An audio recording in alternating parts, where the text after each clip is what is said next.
royaume de Dieu, manifester le royaume, c'est notre sujet depuis longtemps et nous continuerons sur ce sujet pendant longtemps. Nous savons que la Bible est l'histoire d'un royaume perdu. Lorsque Dieu voulait étendre le ciel sur la terre au travers d'Adam et Ève,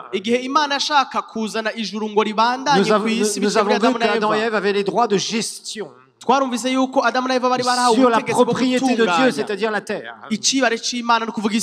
Nous avons vu que quand ils ont péché, ils ont commis une très haute trahison. Et à ce moment-là, ils ont changé de royaume. Ils étaient dans le royaume de Dieu avec les droits de gestion sur la terre.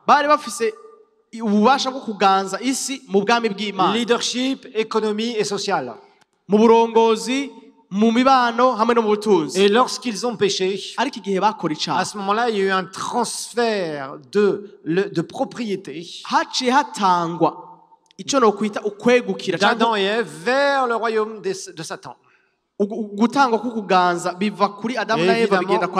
Les droits qu'ils avaient sur la terre ont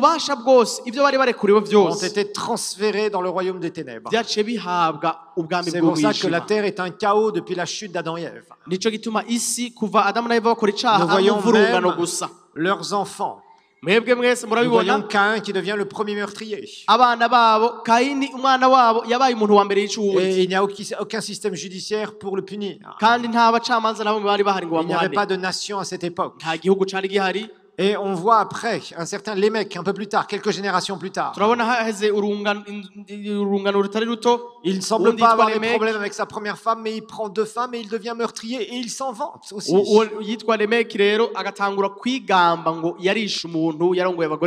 Puis les hommes sont tellement mauvais que Dieu est obligé d'envoyer le déluge, on l'a vu. Dieu recommence les hommes, entre guillemets, au travers d'une famille, la famille de Noé. Et nous avons vu que même déjà à partir de la génération de Noé, ça recommençait. Et puis d'un seul coup, nous voyons apparaître des êtres humains qui se mettent ensemble. Dans Genèse chapitre 11, et ils veulent faire une nation rebelle à Dieu. Un gouvernement mondial rebelle à Dieu. Dieu a dû sévèrement réprimander cela et c'est pour ça qu'il a confondu les langages. Et là, les nations vont naître. Mais Dieu va choisir un homme, Abraham. Et une nation va naître au travers du sein d'Abraham. La nation d'Israël, qui était supposée garder la connaissance de Dieu et la répandre dans le monde.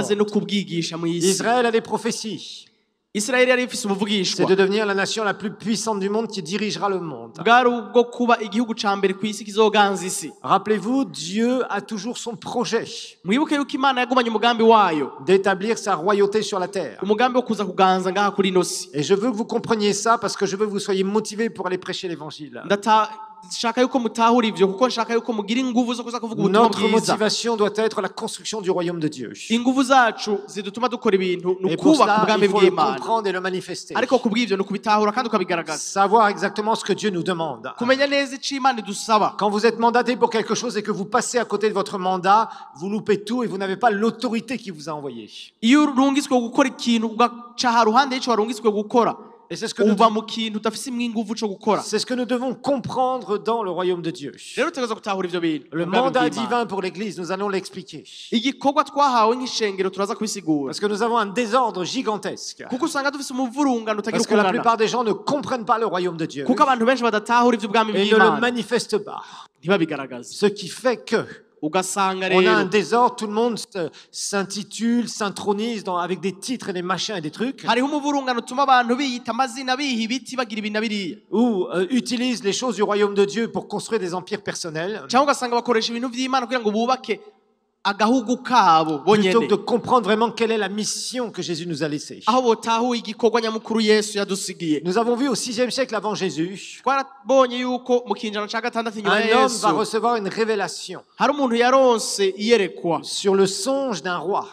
yaronse iyerekwa Nabuchodonosor. ku y'umwami Nabukadineza. Et on a vu cette grande statue Twarabonye ico gishushanyo de kinini Daniel chapitre 2 ni muri Daniyeli igice ca où kabiri finalement on s'aperçoit aho twabonye que Dieu explique qu'il y aura une succession d'empires. yuko Imana yavuze ngo hazoza ubwami Et bwinshi par la bukurikirana petite pierre qui est insignifiante, atari ko hariho akabuye qui va gatoya ataco kavuze frapper les pieds d'argile et de fer. kazoza gukubita ku birenge by'ico gishushanyo De bigizwe cette n'ibumba statue. n'icuma. Et en fait, c'est l'image que la statue va s'écrouler et c'est l'image des empires, des systèmes de ce monde qui vont s'écrouler. maze ico kibumbano kigaca gisambuka cose ico ni cari igicapo c'ibintu vy'ingaha kuri iyi si uko iyi si itunganyijwe Par quoi? bizobomoka Par une bigasambuka petite pierre bivanye n'ako kabuye qui gatoya. bien sûr est Jésus. Rero ako kabuye rero ni Yesu. Et la Bible nous montre dans Daniel 2 birika twereka rero muri Daniyeli wa que cette kabiri petite pierre va devenir une grande montagne qui va remplir le monde entier. yuko ako kabuye gatoya kazocika umusozi munini wuzura isi yose. Et Daniel nous montre que c'est un royaume inébranlable, le royaume de Dieu qui est là. kandi Daniyeli agaca twereka yuko ari ubwami bw'Imana, ubwami butazohangura. C'est l'écroulement de tous les systèmes de ce monde. rero ivy'iyi si byose ukungene inganzwa bigaca bisambuka Pour ceux qui byose. lisent la parole de Dieu et qui connaissent un peu l'Apocalypse, ku basoma ijambo ry'Imana bazi gatoya ivyahishuriwe Yohana, eh bien, vous voyez que la Bible va nous parler de Babylone la Grande qui va tomber. Babylone la Grande, c'est les systèmes de ce monde qui s'écroulent dans murabona l'Apocalypse. yuko mu vyahishuriwe Yohana batubwira ngo Babiloni kininiya carakomvomvotse. Iyo Babiloni Et ni ukungene notre isi Jésus iganzwa. qui vient régner avec gloire. hama Yesu wacu akaza kuganza mu bwiza. Je vous rappelle que vous êtes dans un royaume. ndabibutsa yuko muri mu bwami Beaucoup de chrétiens sont là à vivre le jour, abakristo benshi babaho umunsi nyuma n'ayant y'uwundi aucune conscience et perspective de l'éternité. batiyumvira na gatoya ivy'ibihe bitazoshira. Ils savent qu'ils sont sauvés. bakamenya neza yuko Ils font leur bakijijwe petite prière, leur petite louange, leur truc Seigneur bénis-moi, moi. bagasenga bagahimbaza ati Mana mpezagira Et ils mpezagira, ne comprennent rien au royaume de Dieu. ariko ntibatahura akantu na gatoya ku Et bwami c'est très bw'Imana, malheureux. kandi birababaje. Et c'est pour ça que je fais cette série d'enseignements. nico gituma ndiko ndabigisha ibindi ndiko Alors, nous ndabigisha. avons vu que cette petite pierre, Jésus, twarabonye yuko ako kabuye gatoya ariko ce Yesu rocher sur lequel tout va se passer, urwo rutare byose bizobako. nous avons vu que Dieu le Fils s'incarne twarabonye yuko Mana mwana directement. S'incarne. yigize umuntu. Donc, il s'incarne et directement, on voit que Jésus est présenté comme le roi. yigize umuntu hama ubwo nyene Yesu bashaka kumwerekana nk'umwami. Les Juifs le savaient. abayuda bari babizi Les prophéties le disaient. kuko ubuvugishwa bwarabivuga Le roi, successeur de David, umwami azoza ku ntebe qui aura un y'inganji ya royaume se wiwe Dawidi, éternel, ngo azoba afise ubwami est butazohangura. venu dans la personne de Jésus. yaje rero uwo muntu muri Yesu. Mais lorsque Jésus vient, ariko igihe Yesu aje qu'il exerce son ministère pendant 3 ans et demi, agakora igikorwa ciwe imyaka 3 nous l'avons n'igice, vu, Jésus fait certaines choses. twarabonye hari ibintu Yesu yagiye arakora. Il apporte la connaissance de Dieu sur la terre yazanye ubumenyi bw'Imana ku isi au travers des enseignements, des biciye mu prédications. nyigisho, mu kuvuga ubutumwa. Il prêche la bonne nouvelle du royaume, nous l'avons vu, au travers de la repentance. yigisha inkuru nziza y'ubwami, twarabibonye biciye mu kwihana. Il démontre l'amour du Père en faisant des œuvres de guérison, de délivrance et de miracles sur les corps et des provisions. akagaragaza ibikorwa vya data mu gukiza, mu kubohora hamwe no gukiza ingwara.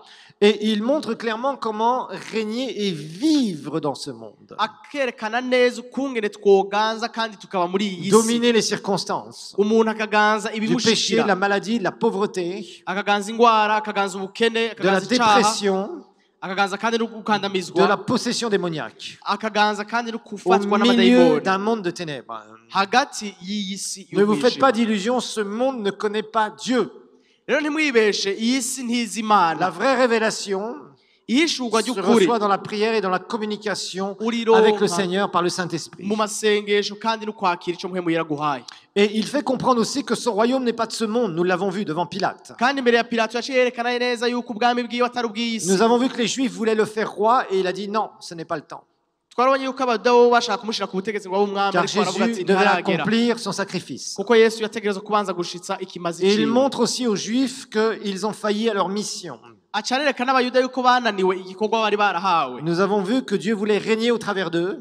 twarabonye yuko Imana yari yashatse kuganza isi iciye Mais muri bo, finalement, Dieu va donner le royaume ariko Imana irahindura iha à ubwami, une nation qui en portera les fruits. iha ubwami ihanga rizokwama ivyamwa, C'est-à-dire vous et moi. ni ukuvuga Et tous mwebwe ceux qui natwe seront nés de nouveau. n'abantu bose bazovuka ubwa C'est ce que kabiri. Jésus dit clairement dans l'Évangile. nico Yesu yavuze neza Ensuite, agatomora mu nkuru on a vu que nziza. la deuxième phase pour accomplir le plan de la restauration du royaume. C'est Jésus, bien sûr, qui se donne en sacrifice. Il meurt, il ressuscite glorieusement. Et il sort vainqueur du tombeau après avoir écrasé les puissances des ténèbres, l'autorité des ténèbres. Et Jésus ne voulait pas être intronisé roi des Juifs à son époque. Parce que sinon, il n'aurait pas pu ouvrir la porte du royaume. Et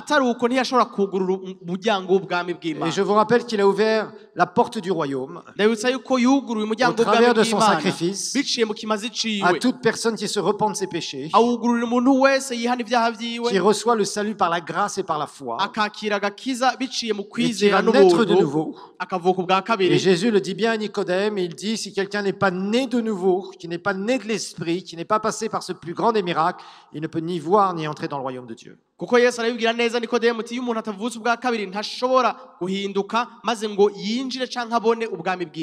ça, c'était quelque chose d'important. Ensuite, il obtient le nom qui est au-dessus de tout nom,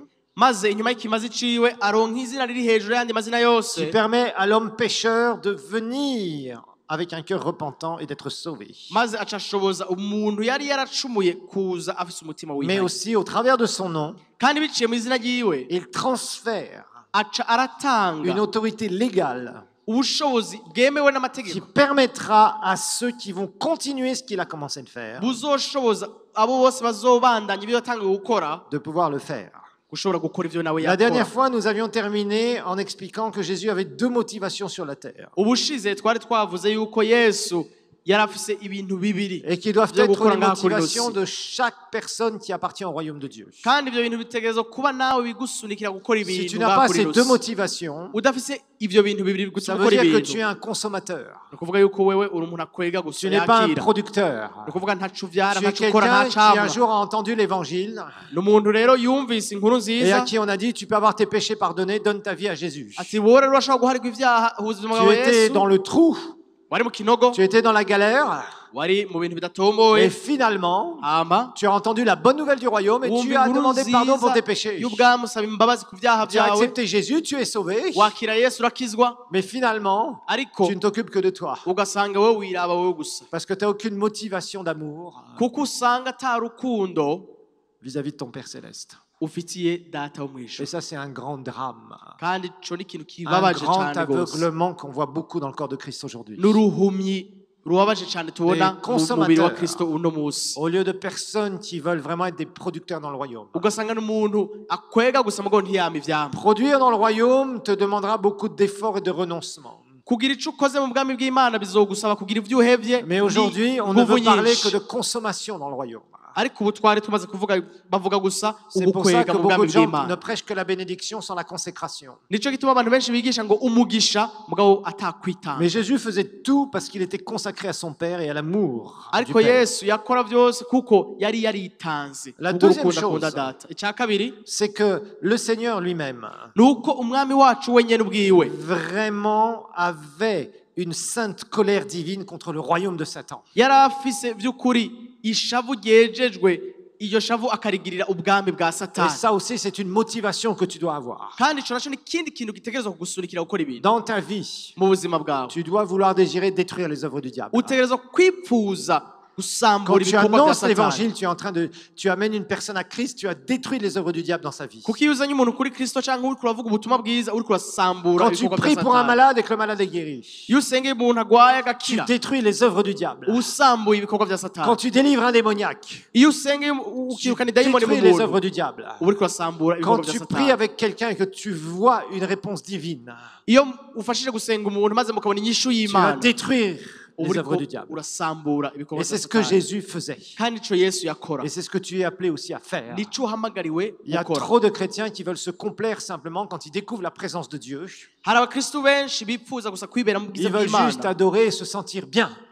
Tu n'es pas là pour l'ambiance ou pour bien te sentir. Ça, c'est de la poudre aux yeux satanique. Et croyez-moi, le divertissement chrétien gospel, ça fait recette aujourd'hui. Parce que les gens ne veulent qu'une chose, c'est s'amuser un bon coup dans le christianisme. Je ne dis pas qu'il n'y a pas des moments où tu dois te détendre, il n'y a pas de problème avec ça. Le problème, c'est qu'on voit beaucoup de gens courir dans des trucs juste pour passer des bons temps. Et quand il s'agit d'aller passer du temps dans la prière et de démolir les œuvres des ténèbres, il n'y a plus personne. Les gens ne se sentent plus concernés parce qu'il y a un prix à payer. Et en fait, on fait de l'évangile un évangile de loisir et de plaisir. Je suis désolé, nous sommes dans une guerre spirituelle et pas dans n'importe laquelle. Regardez les informations et vous allez voir comment le diable, lui, ne se repose pas.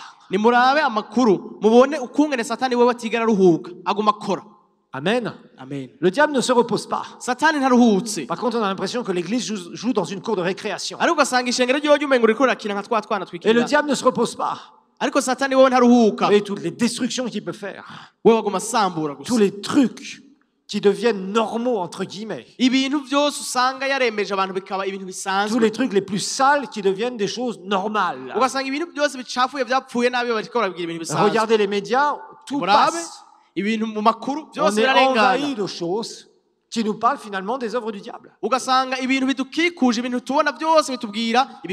qu'on ne s'en rend même plus compte.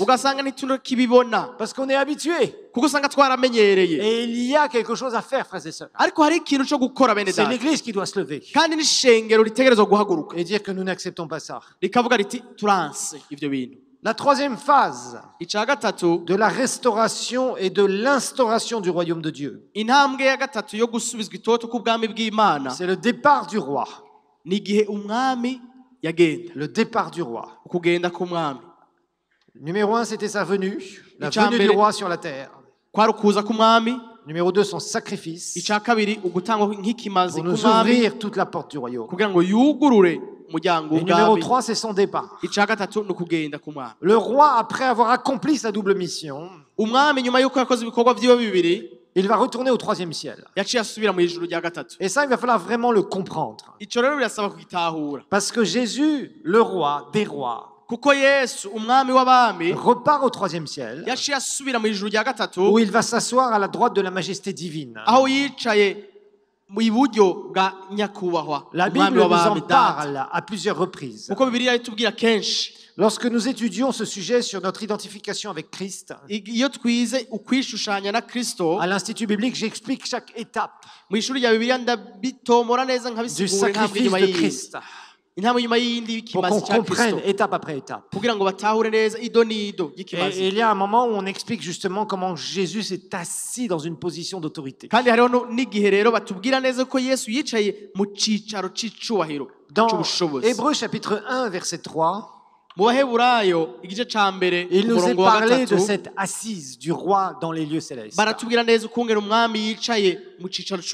Parce que c'est quelque chose qui est très important à comprendre. Parce que le roi va partir. Il est parti. Et il va diriger son peuple. À partir du ciel. Et nous qui sommes son corps, la Bible va utiliser cette expression qu'il est la tête, nous sommes le corps. Il donne les ordres et nous devons obéir. Vous savez, le royaume de Dieu a une constitution. Beaucoup de chrétiens ne comprennent pas ça. Mais comme tout royaume, d'autant plus le royaume des royaumes, le royaume inébranlable. Le royaume éternel qui ne sera jamais renversé ni détruit. Il a une constitution. Il a une organisation. Il y a une planification éternelle.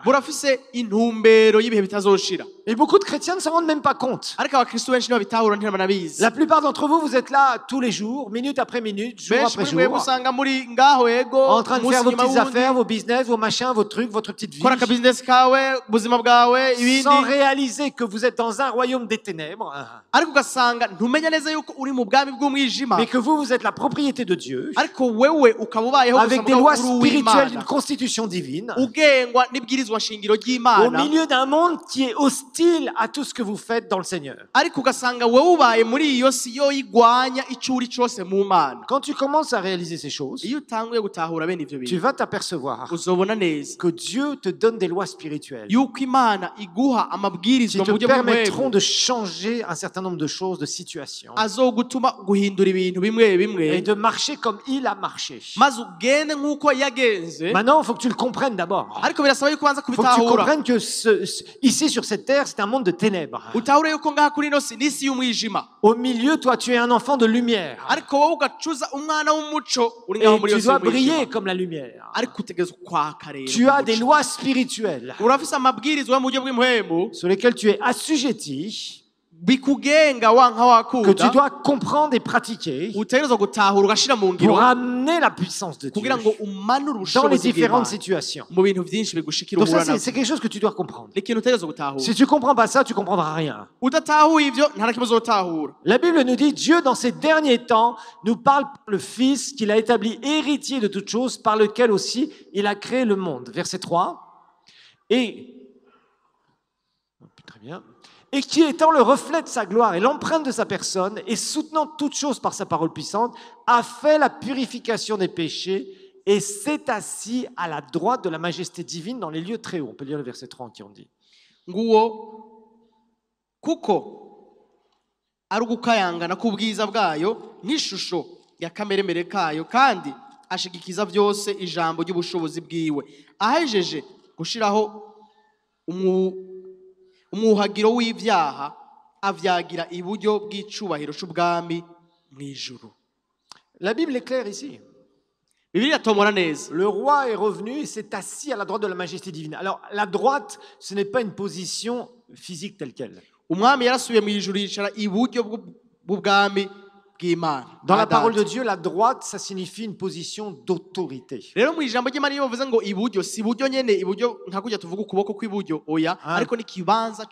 Parce que je sais que certains parmi vous, vous essayez de vous imaginer comment c'est. Vous imaginez Dieu comme un vieux Muzungu qui a une grande barbe bien blanche et un gros bâton pour frapper les hommes.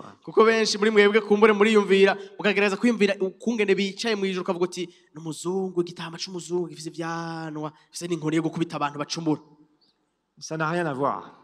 Dieu est rempli de gloire. Il est assis sur son trône. Et la Bible nous dit que personne n'a jamais vu Dieu tout en étant dans son corps. Tu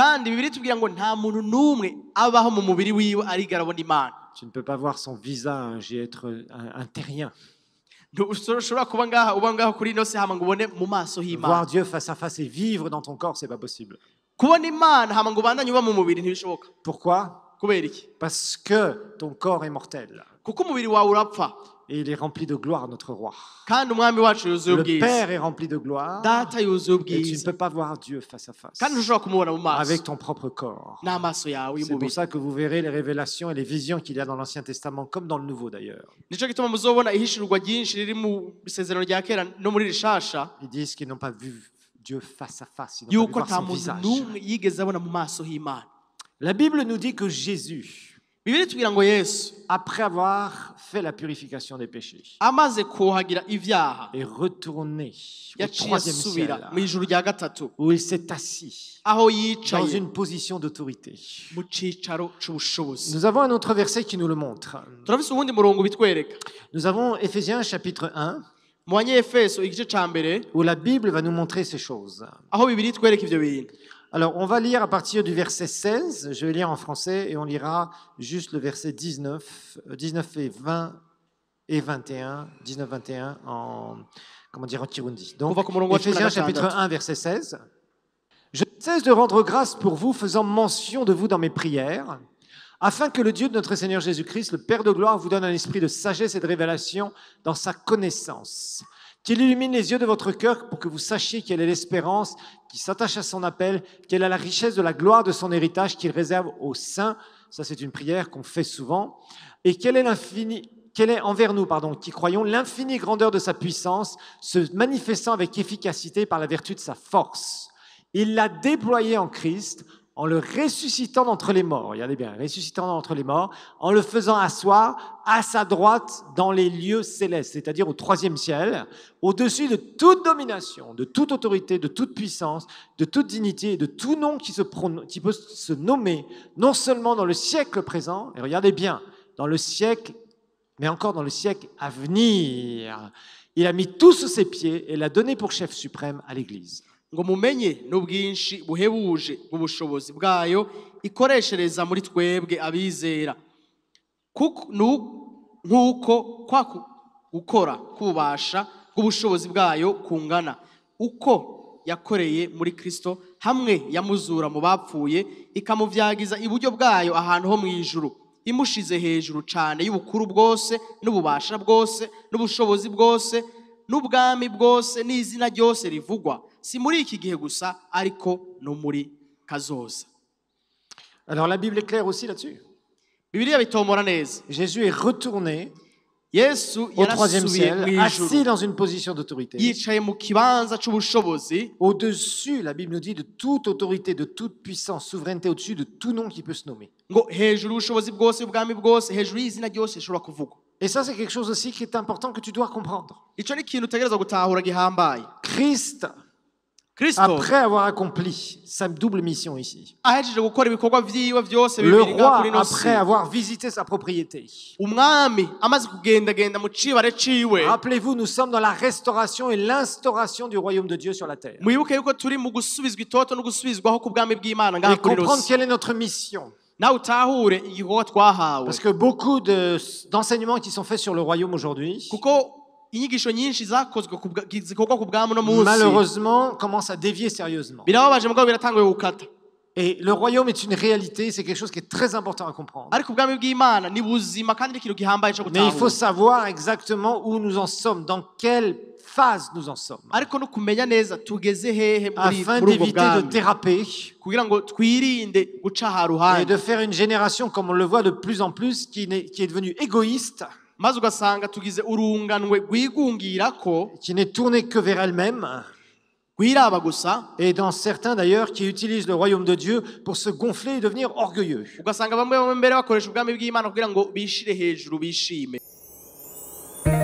Pour encore plus d'informations sur les activités de l'église El Shaddai, rendez-vous sur notre page Facebook Église El Shaddai de Bujumbura et interagissez sur des programmes mis en ligne en les partageant avec vos amis. Et n'hésitez pas à cliquer sur j'aime. Visitez aussi notre chaîne YouTube Église El Shaddai de Bujumbura où vous pourrez télécharger gratuitement les enseignements et les prédications que vous aurez aimés. N'hésitez pas non plus à visiter notre site web www.ministère-elshaddai.com.